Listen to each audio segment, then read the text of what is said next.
В Кыргызстане из ГКНБ пропали 200 тысяч долларов вещественных улик, а на улицах Бишкека с трудом удалось задержать человека, нападавшего на прохожих с ножом. Граждане страны оценивают работу силовых органов. Я взял табельное оружие и приказал ему бросить нож. Он не послушал, побежал. Я выстрелил в воздух, он продолжил бежать.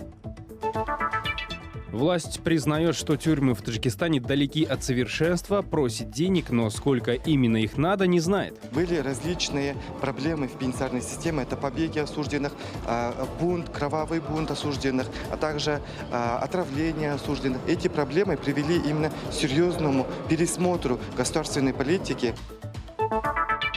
Бесплатный Wi-Fi в парках Душанбе защитят паролем. При входе в сеть власти будут иметь контроль над всеми данными пользователей. У каждого есть свои секреты, теперь они будут доступны контролирующей компании. Придется отказаться от бесплатного интернета. В прямом эфире информационная программа «Настоящее время Азия» в бишкекской студии. Я Шавкат Тургаев. Здравствуйте.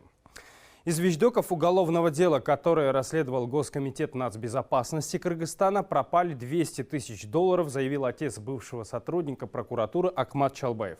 Его сына Улана Чалбаева вчера осудили за получение взятки.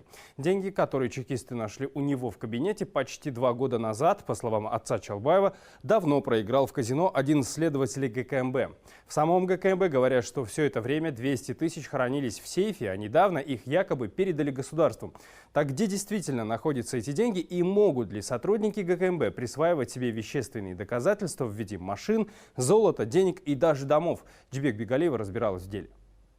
Как выглядят эти самые сейфы для хранения вещественных доказательств, никто из обычных людей никогда не видел. Госкомитет безопасности настолько секретная структура, что даже снимать его здание снаружи запрещено. Для этого надо заранее писать специальное письмо. А вот узнать о том, что происходит внутри самого закрытого органа, не могут даже правозащитники. Даже тогда, когда задержанного привозят в стены ГКНБ, они говорят: нет, мы его не видели, и ничего мы с этим поделать не можем, потому что это закрытый орган. И на сегодняшний день, когда выходят какие-то данные, это только благодаря СМИ, которые, осуществляется какой-то слив, и в СМИ это попадает. Вот и на этот раз из журналистских материалов вся страна узнала, что в Госкомитете безопасности пропали вещественные доказательства. Речь идет не просто о каких-то вещах, а о деньгах, целых 200 тысячах долларов. По делу моего сына из сейфа следователя пропали 200 тысяч долларов. Это следователь зять Каната Исаева. Он проиграл деньги в казино, а потом сбежал. Он сотрудник ГКНБ. Это не только я говорю, это многие знают. Потом Исаев заходил к главе ГКНБ и предлагал восстановить эти деньги. Сына Ахмата Чалбаева, прокурора Улана Чалбаева, в апреле 2018 года задержали с крупной взяткой. Чекисты нашли в его кабинете 200 тысяч долларов. Спустя почти 2 года несколько изданий со ссылкой на собственные источники написали подробности этого уголовного дела. 200 тысяч долларов, которые проходили в качестве вещдока, украл один из следователей. Молодой человек, по их версии, оказался зятем Каната Исаева, депутата парламента, одного из претендентов на пост премьер-министра страны. Журналисты, ссылаясь на собственные источники, написали, что влиятельный политик действительно приходил в ГКНБ и предлагал возместить ущерб. И в эти же дни появилась информация о том, что точно так же исчезли деньги, конфискованные по делу другого крупного чиновника. Дела, которые фигурировали при деле, рассмотрении дела по Зилалиеву, тоже их нету. Вот это вот дело, когда 200 тысяч пропали, они же являются вещдоком. Они должны быть и вещественным доказательством при рассмотрении в суде. В суде говорят, их нет. Однако в Первомайском суде никакой информации о том, что им передали 200 тысяч долларов в качестве вещественного доказательства, не предоставили. А вчера Улану Чалбаеву вынесли приговор. Его осудили на 5 лет за взятку. Однако денег этих никому на заседании суда не показали. Хотя адвокат Улана Чалбаева просил об этом судей. Мы не думали, что суд так быстро вынесет решение, хотя по процедурам тут нет нарушений. Мы ждали, что принесут доказательства по нашему ходатайству, но они отклонили его и перешли к прениям. До сегодняшнего дня в Госкомитете безопасности тоже отказывались комментировать эту историю. Но после того, как суд неожиданно вынес приговор по скандальному делу, в ГКНБ, видимо, передумали. Первомайским районным судом города Бишкек вынесен обвинительный приговор с постановлением об обращении в доход государства изъятых денежных средств в сумме 200 тысяч долларов США. В этой связи отмечаем, что распространяемая информация о пропаже 200 тысяч долларов США не соответствует действительности.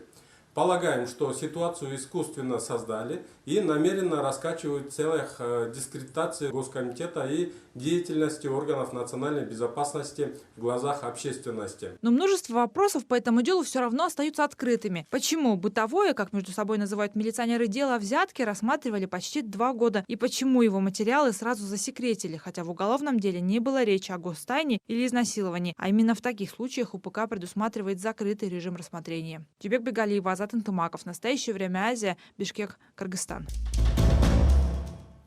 Вообще, кыргызстанцы активно оценивают работу силовых органов. Именно сегодня поводом стало видео задержания мужчины, который бегал по центральным улицам Бишкека с ножом. Нескольким сотрудникам МВД не удалось с первого раза отобрать оружие у мужчины, не вышло и быстро надеть на него наручники. Пользователи сети уже выносят оценку новой патрульной службе. Ее, к слову, уже в который раз реформировали совсем недавно. Дарья Тимофеева подробнее. Самое обсуждаемое видео сегодняшнего дня появилось в сети не сразу. Сначала был твит от мэрии. Городские власти сообщили, что на пассажиров троллейбуса напал человек с ножом. После чего мило добавили, неприятностей удалось избежать. Как все происходило, кыргызстанцы увидели позже. Погоню за преступником случайно сняли журналисты телеканала «Апрель».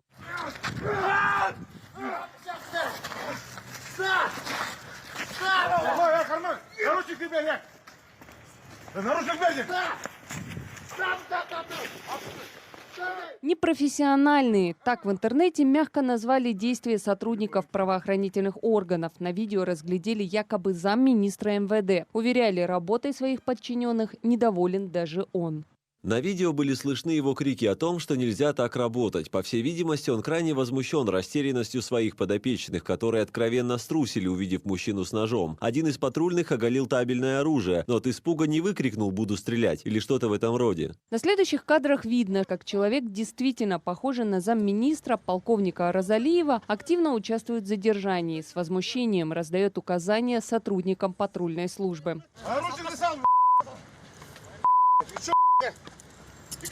Позже на сайтах появились подробности случившегося. Говорилось, мужчина с ножом успел ранить одного прохожего. Пресс-служба ГУВД так и не могла дать разъяснений и оценить действия своих сотрудников. Милиция стала, по крайней мере, в Первомайском районе ближе к жителям и ближе к такого рода ситуации. Потому что даже то, что произошло сегодня, мы видим, да, что довольно быстро, оперативно сотрудники оказались рядом и смогли как-то среагировать.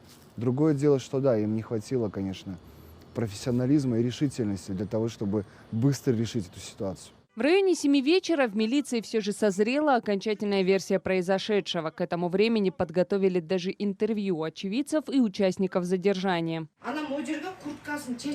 Он снял куртку, положил сюда и вытащил нож. Здесь сидели пассажиры. Направился в сторону одного мужчины. Все побежали в конец троллейбуса.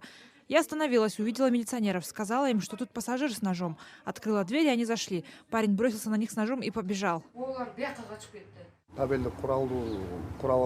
Я взял табельное оружие и приказал ему бросить нож. Он не послушал, побежал. Я выстрелил в воздух, он продолжил бежать. Мы погнались за ним. Там оказался оперативник Первомайского РУВД. Он увидел и побежал вместе с нами за ним. Мы его поймали.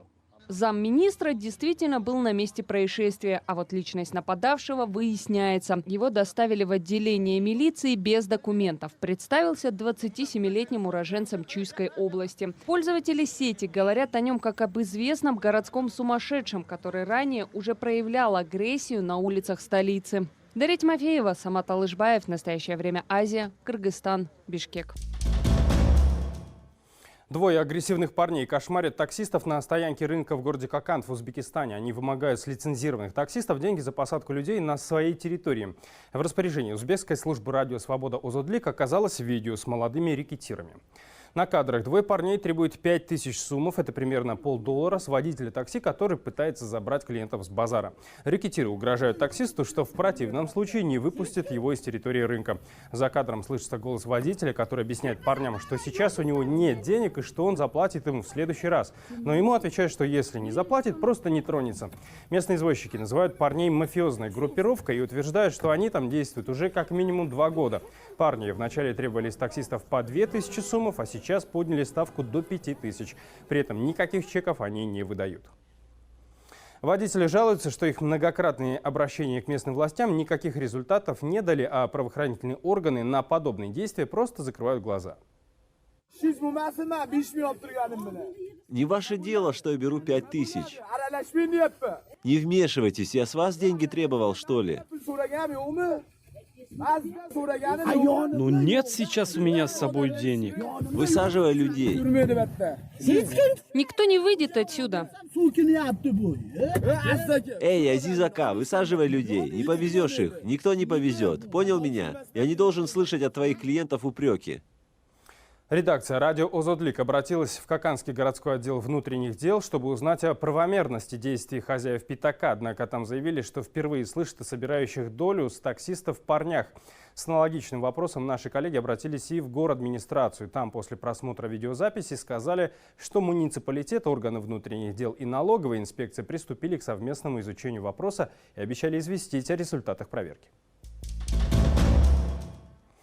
Власти Таджикистана пытаются реформировать пенитенциарную систему страны, улучшить условия содержания заключенных и качество своей работы. Необходимость изменений – результат давления международного сообщества после нескольких кровавых бунтов в тюрьмах, говорят эксперты.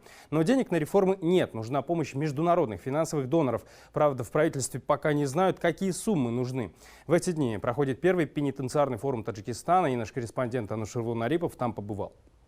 Недостатки таджикских тюрем можно перечислять долго. Если из-за амнистии вопрос с теснотой камер для содержания заключенных временно решен, то в остальном власти не способны обеспечить достойное содержание людей под стражей, говорят правозащитники. Старые здания тюрем. Нормально в них не работает ни отопление, ни водоснабжение, ни электричество. Питаются осужденные в основном тем, что приносят им родственники. Ведь в день на содержание одного заключенного государство выделяет около $1. С возможностью получения образования и работой в тюрьмах тоже все плохо. Работают меньше 20% заключенных. На 1000 человек приходится всего один врач. Двухъярусные кровати, то есть те нормы санитарной площади, которые установлены по закону, они не соответствуют международным стандартам. Да? Должны быть не менее 6 квадратных метров на одного осужденного. У нас 2-2,5 квадратных метра. Норма душевых комнат и бытовых комнат, то есть недостаточное количество стиральных машинок, то есть осужденные, помимо прачечной, они приходится вручную стирать.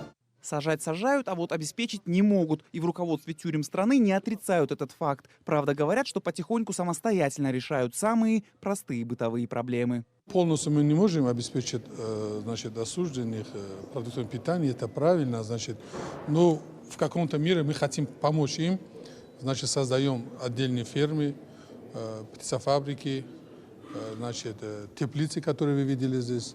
Это все на благо осужденных, чтобы они нормально кушали. Но главного, а это безопасность, обеспечить в тюрьмах не получается ни для заключенных, ни для надзирателей. После амнистии в таджикских тюрьмах осталось всего 8000 осужденных. 1500 из них сидят за экстремизм и терроризм. От них и исходит главная угроза, говорят чиновники. Чтобы пресекать эти деятельности этих осужденных, которые винятся по терроризму, по терроризму, чтобы пресекать, нам необходимо построить для содержание этих осужденных отдельные, здания камерного типа. То есть они будут содержаться отдельно, в одном помещении 3, 4 осужденные, чтобы они меньше контактировались, общались. Это будет безопасно. Если бы не бунты в колониях или массовое отравление заключенных, ставшие достоянием общественности, власти страны, скорее всего, до сих пор не задумывались бы о реформах, утверждает правозащитник. Вы знаете, были различные проблемы в пенитенциарной системе. Это побеги осужденных, бунт, кровавый бунт осужденных, а также отравление осужденных. Эти проблемы привели именно к серьезному пересмотру государственной политики, так как международное сообщество изъявили желание сотрудничества Республики Таджикистан по усовершенствованию. Международная тюремная реформа является единственной организацией во всем мире, которая занимается именно тюремной реформой. Сегодня в Таджикистане система исполнения наказаний одна из самых закрытых структур. Даже заявляя о реформах, власти не торопятся впускать в тюрьмы правозащитников и представителей международных организаций. Проблема не столько в условиях быта. Доказать факты физического и психологического насилия над заключенными в таких условиях невозможно. А о том, что это происходит, говорят многочисленные жалобы родственников осужденных. Анушервон Арипов, Насим Исамов. Настоящее время Азия. Смотрите далее в нашей программе. Бесплатный Wi-Fi в парках Душанбе защитят паролем. При входе в сеть власти будут иметь контроль над всеми данными пользователей. У каждого есть свои секреты, теперь они будут доступны контролирующей компании. Придется отказаться от бесплатного интернета. Мы продолжаем. Правозащитники подтвердили смерть 106 протестующих в Иране. По неподтвержденным данным погибли около 200 человек. Шестой день в Иране проходят массовые демонстрации против повышения цен на бензин. Власти страны полностью блокировали интернет. С подробностями Ольга Жирносек. Редкие видео иранских протестов все еще появляются в социальных сетях. По утверждению пользователей, на этих кадрах уличный бой протестующих с милицией Басидж в Тегеране во вторник. В то же время государственные каналы транслируют провластные демонстрации. По сообщениям информационной сети Исламской Республики Иран, накануне сторонники правительства вышли на улицы Тебриза и Шахрикорда. Они выкрикивали антиамериканские и антиизраильские лозунги.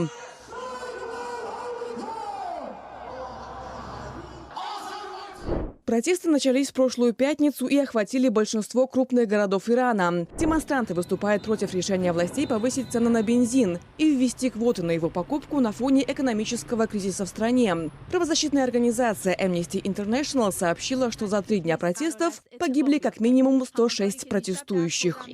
Мы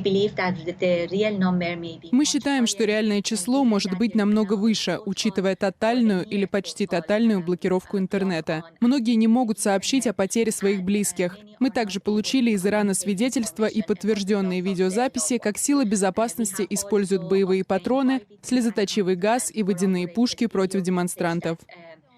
Проблемы с доступом к интернету начались в ночь с субботы на воскресенье. По сообщениям мониторинговой организации NetBlocks иранским властям, потребовались всего сутки для полной блокировки сети. Управление ООН по правам человека призвало Иран восстановить связь и обеспечить доступ к достоверной информации о происходящем.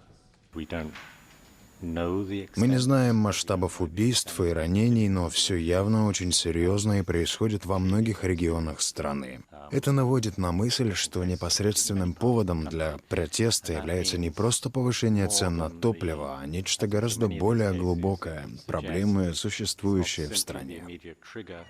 Демонстрации проходят под лозунгами против президента Хасана Рухани и верховного лидера Ирана Али Хаменеи. В частности, протестующие требуют прекратить финансирование исламистских движений за рубежом. Политические требования, они с разных сторон идут. Они и со стороны консерваторов идут и обвиняют правительство Рухани в том, что слишком прогибается правительство перед Западом. И, конечно, идут со стороны реформаторов, которые как раз в частности против того, чтобы финансировались какие-то зарубежные компании Ираном. То есть там нету единой оппозиции, нету единого лидера и единых требований во всех протестах. Сегодня президент Ирана обвинил в причастности к протестам США и Израиль. По его словам, они использовали в своих интересах отдельные группы протестующих. Ольга Жирносек, «Настоящее время». Мэрия Душанбе берет под контроль общественный Wi-Fi. По поручению главы города бесплатный проводной интернет в парках, ресторанах и вузах будет передан под контроль государственного унитарного предприятия «Умный город». Отныне для того, чтобы подключиться к интернету через общественные Wi-Fi сети, пользователям необходимо будет авторизоваться посредством номера своего телефона.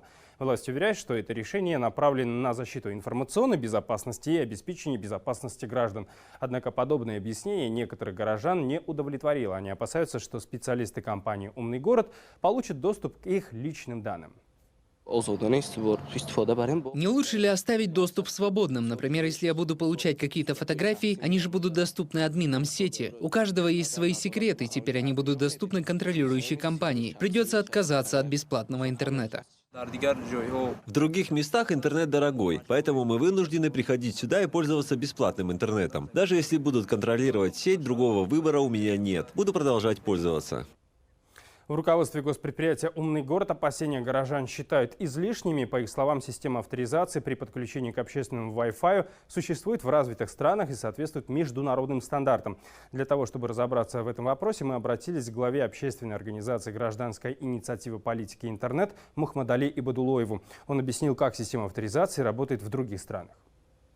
Это система авторизации. Во всем мире это работает примерно вот в таком ракурсе, что когда вы подключаетесь, вы куда-то должны будете получать код доступа. А для того, чтобы упростить доступ, это делается через отправки СМС. Это принятая практика, это везде работает и никаких проблем нету с этим. Если у нас делают таким образом, ничего сверхъестественного я в этом не вижу. Если не быть бдительным, то вы можете просто заразиться вирусами. Опять-таки зависит от того, какие приложения вы используете, какие программы используете, куда вы заходите. Могут быть другие риски, но это будет уже не риск от Wi-Fi, а от вашего использования интернета. То есть не обязательно, чтобы это был именно общественный Wi-Fi, чтобы этот риск у вас сработал. Около одной из алматинских гимназий неизвестный мужчина напал на 12-летнюю школьницу. По словам девочки, в руках у него предположительно был нож. Ребенку удалось убежать от обидчика. О произошедшем напуганная школьница рассказала родителям. Те, в свою очередь, сразу же сообщили в полицию. Шолпан Разбекова побывала в той самой школе и узнала, почему преступнику удалось скрыться. Этот инцидент произошел у школы-гимназии номер 60. В 10:30 пятиклассница уже подходила к забору учебного заведения, когда на нее напал неизвестный. Вот именно по этой маленькой улочке мужчина преследовал 12-летнюю школьницу и попытался на нее напасть прямо у входа в школу. Ребенок увернулся, убежала, но обидчик на камеры видеофиксации школы не попал. Напуганная школьница тут же рассказала о случившемся своим родителям, затем полиции. Оперативники тщательно прочесали территорию вокруг гимназии, но так и не поймали нападавшего. В силу своих возможностей девочка приблизительно описала внешность того мужчины. Протоколом выемки изъяты и приобщены к материалам дела записи с камер видеонаблюдения. Сейчас данные с них тщательно изучаются. В настоящее время проводится комплекс оперативно-розыскных мероприятий. Поговорить с родителями пострадавшей школьницы не удалось. В одном из печатных СМИ мама девочки рассказала об интересном совпадении. Она вспомнила похожий случай, произошедший ровно 2 года назад. О нем тогда рассказали новости городского телеканала. Тогда неизвестный мужчина тоже с ножом напал на 15-летнюю ученицу. Он ранил девушку, но ей удалось бежать. Был составлен фоторобот, но и после этого преступник не был задержан. Этот же фоторобот мама показала своей дочери. И снова шок. По словам ребенка, на нее напал именно этот же мужчина. В полиции сходство пока не подтверждают, но обещают проверить. По результатам следственных действий, проводимых с соблюдением принципов объективности, всесторонности и полноты, станут известны более подробные обстоятельства дела, а также установлено и задержано подозреваемое лицо. Эта история очень напугала всю школу и родителей. Они подтверждают, в здание школы посторонний не зайдет. Здесь есть замок и видеофон. А вот в остальном, говорят, безопасность учебного заведения оставляет желать лучшего. Ну, допустим, если было совершено какое-то преступление, так сказать, это засняли камеры за забором? Это засняли? Говорят, нет. Ну, тогда это о чем говорит? Есть камеры? Охрана есть? Охраны нет. Между тем, в самой школе говорят, что теперь, конечно же, они поставят вопрос об установке дополнительных камер наблюдения, в том числе и за ограждением здания, чтобы подобный случай не повторился. Будем принимать меры, конечно. Будем устанавливать камеры. Мы провели профилактические беседы со всеми детьми, отправили в чаты родителям, чтобы уже они проявили бдительность, чтобы детей не отпускали, особенно начиная с 5 класса по 7-8 класс. Сейчас пострадавшей девочкой работает психолог, она все еще сильно напугана. Учителя, говорят, все время плачет и вспоминает о произошедшем. На уроки пока не ходит. Шолпан Разбекова, Павел Энгельгард. Настоящее время Азия, Казахстан, Алматы. Это были все новости, о которых мы хотели вам рассказать. Смотрите нас в социальных сетях, в эфире своих национальных телеканалов и в прямом эфире круглосуточного телеканала «Настоящее время» в Ютубе. 24 часа в сутки, 7 дней в неделю. Мы встретимся с вами завтра в это же время. Всего доброго. До встречи.